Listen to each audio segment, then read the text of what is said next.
Some businesses are so B2B that when everything goes well, you don't see them working. Yet, they are the critical cogs that make the world move. Tad literally in this case. When it comes to the travel industry, Amadeus is one such business powering everything from your flight bookings to complex travel operations, the whole nine yards, at a global scale but behind the scenes. Which is why I am excited to have the opportunity today to understand a bit about how they work, at least from a technology perspective. I am joined for this podcast or video podcast, shall we say, uh, by Arun Narayanaswamy, who is the Senior Director of Engineering and the head of the Pune GCC of Amadeus. Welcome to this podcast, Arun, and thank you for giving us your time. Thanks, Kailash, for bringing me in for this. And yes, you're right.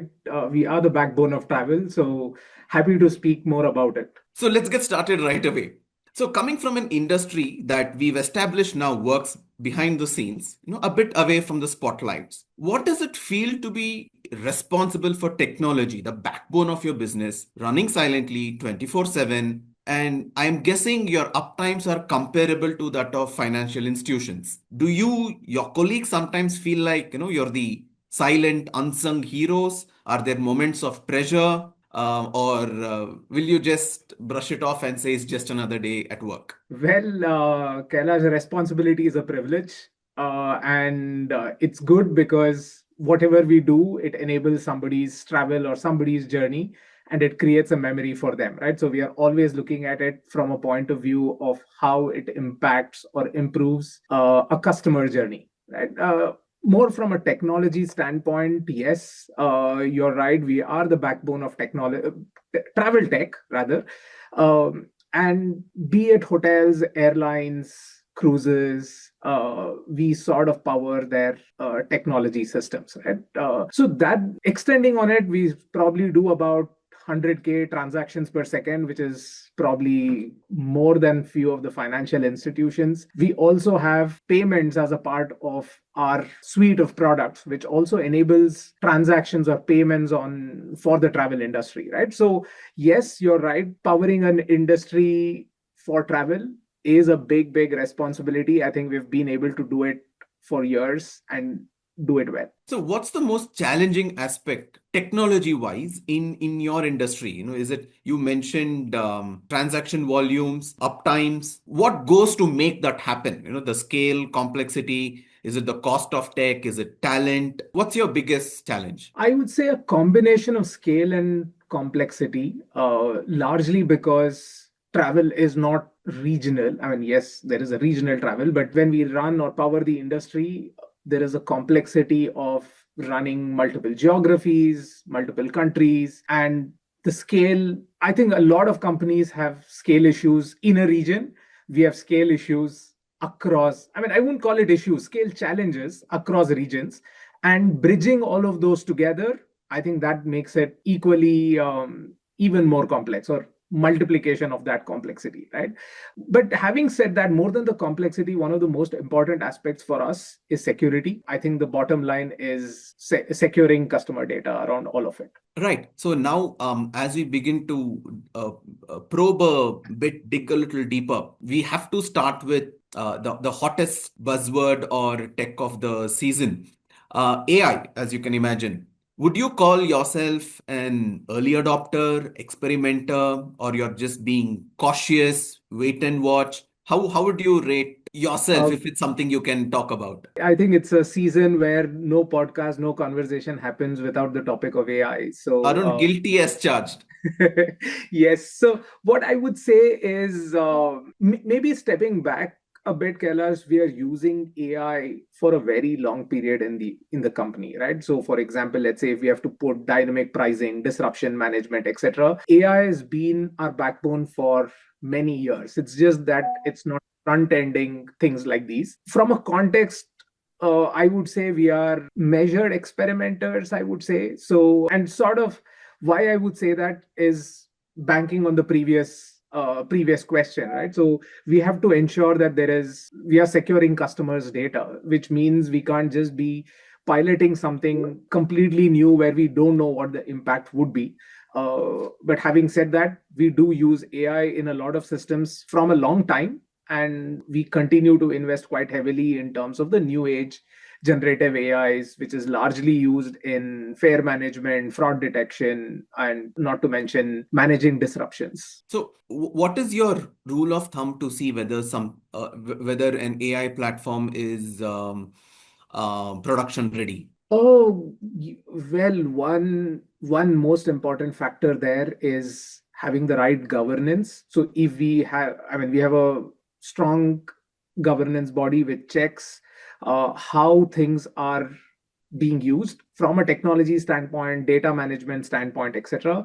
And when it passes all of those, and then it is also simplifying customer journey, then yes, we use it. It is not being used just because we have to use it, but it has to create an impact, simplify customer journey, or make it more memorable for them. Right? Just maybe take a quick example, personalization, right? So you could, how do you inspire customer journey, right? I mean, we give them better travel plans, we give them better fares, because it's always a combination of cost, quality, and experience, right? So I think combining all of those, is there a single checklist to say, okay, if it ticks all of these, we are ready for production?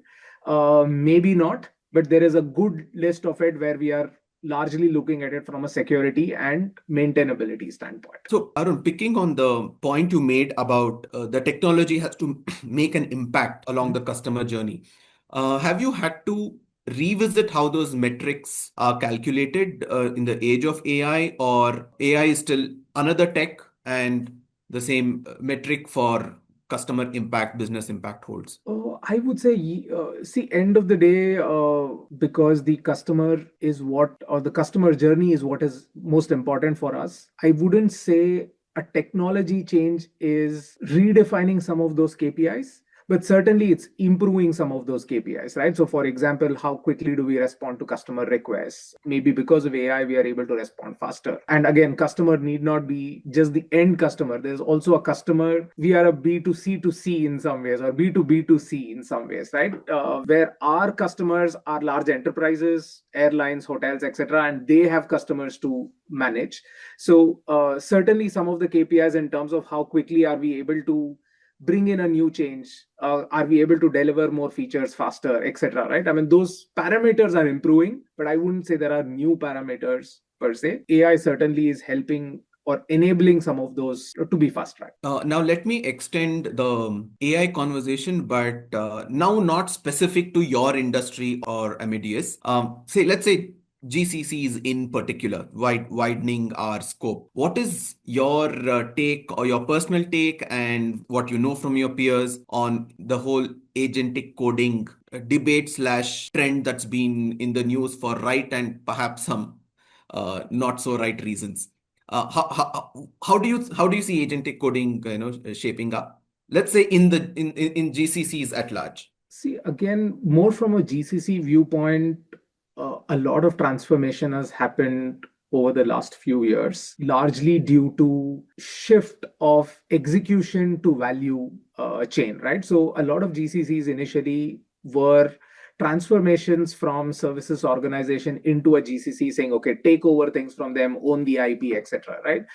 That transition was largely execution based, but there is also this shift towards value creation, and the value creation is on two parts, right? So value creation is about generating new ideas, new recommendations, localization, etc., right? And when I say localization, can just my industry viewpoint, or any industry, because you wanted it a bit more general, India is also a market for a lot of these GCCs, right? So what it means is understanding of the local market and helping innovate for that market. And in many cases, because India has scale, India has complexity, that could be translated back to the parent organization in terms of new features and functionality. Specifically talking about AI, yes, very simple example. Let's take India as an example. AI needs regionalization, language complexity, regional complexity, which probably is India itself is a subset of the rest of the world, saying, okay, if India can deliver it for different languages, maybe it is ready for rest of the world, right? So things like those are really transforming in terms of how some of these GCCs are evolving, which is also focusing on, is the governance team shared between India and central sites? Absolutely, yes. It's not like some of these are driven out of some other place. Innovations are happening here. The number of patents being filed are increasing across the industry, right? And this is good. And this extends far beyond our industry and many industries in general when I speak to quite a lot of GCC heads. When it comes to transformation, whether it is AI or led by anything else, um, how do you manage a culture shift, the reskilling? For a while, we've been talking about transformation in the GCC world and also in the tech world in general. Um, and does your industry have any unique challenges when it comes to transformation, culture shifts? So, I mean, I wouldn't call it a challenge that can't be solved or challenge that we don't want to accept or acknowledge, right? So certainly, I mean, one, and this is a topic that I mentioned, is travel industry is extremely global. And I mean, even if you look at financial institutions, most of them are very narrow in a region, in a continent at best, right? We are that way truly global. What this means is, we have to understand different cultures, different ways of understanding, etc. And in terms of transformation, that challenge is something which we embrace and say, okay, transformation or new technology adoption means relearning, reskilling a lot of our internal employee base. And that's something that we have done consistently. And this is not the first transformation we are seeing. We saw cloud, which was a big disruptor. We had our own data center, and that meant there were a lot of infrastructure folks in our organization. And when we moved to cloud, which basically meant we had to retrain, reskill a lot of them into Kubernetes, microservices, cloud kind of thought process, especially when we started taking the cloud native approach, right? So it was not just lift and shift, but a good amount of cloud native infrastructure. So that sort of comes into similar thing on AI. I mean, we have launched multiple training practices or training programs for our employees for AI. We're giving them a lot of freedom in terms of experimenting, because AI is still in a phase where we don't know what direction it's going to go. So which means we have to experiment in a lot of different or new areas. So be it Claude, be it Gemini, be it Copilot, we are experimenting across all. So in some ways, I would call it controlled aggression, and that's great because we have to be fast and we have to be ready, and we are a market leader, and we have to make sure that we keep that technology edge for a long time to come. Crystal ball gazing. What's next, Arun, in the travel tech industry? I mean, teleporting on the cards. Is there some secret team that is working, and you're going to spill the beans here? What's I think travel tech, or rather, the travel is a very emotional journey for any customer, Kailash. So I think we don't need a big disruption. I think it is about small changes that needs to be done to simplify customers' life during a travel. And uh, again, I mean, if you look at it, there's a good mix of business travel and on leisure, it's typically very emotional and anxiety driven, right? A small disruption could mean cascading impact for your vacation. And I think simplifying that is, I think, is a big change for a traveler. Our focus is on that traveler's journey, and I think leveraging AI, great example could be one flight gets disrupted, and how can we make the journey still memorable by integrating a lot of components. And because we own a lot of the traveler journeys chain, right? So be it hotels, maybe transportation, airlines, we manage some bits of the airports as well. So what happens, let's say if there is a disruption of a flight, can we instantly generate a lounge voucher for the traveler, which makes it a slightly better experience, right? And can we reach out to the hotel and say, okay, because the flight is delayed, can you push the check-in time or pull in a check-in time in the next day so that the customer doesn't feel that there is a disruption? I think that when we own that chain in some ways or form, there is a lot that we can do. I think the crystal ball is like every journey is so smooth that people don't even realize that they are commuting across different countries, continents. It's just seamless for them, like they do a daily routine. Hey, great. Now, before we let you go, if you could compare notes with other, technology heads in GCCs or CIOs, what topic would you like to, discuss the most? I think global mandates, local innovation, which is something that I touched upon, is Southeast Asia is becoming a big market. It will leapfrog the West in terms of adoption of new technologies. So there is how can we leverage the domain or the local understanding and help the global organization increase their revenues, increase their market dominance, be more innovative, etc. I think that's what we would be. We are from a GCC standpoint, we are part of the same organization. We are not different. So end of the day, all that matters is how we contribute back to the organization and to the local ecosystem holistically. Thank you for your time, Arun. This was an opportunity for us to get a peek at the travel tech industry and what it takes to keep things running.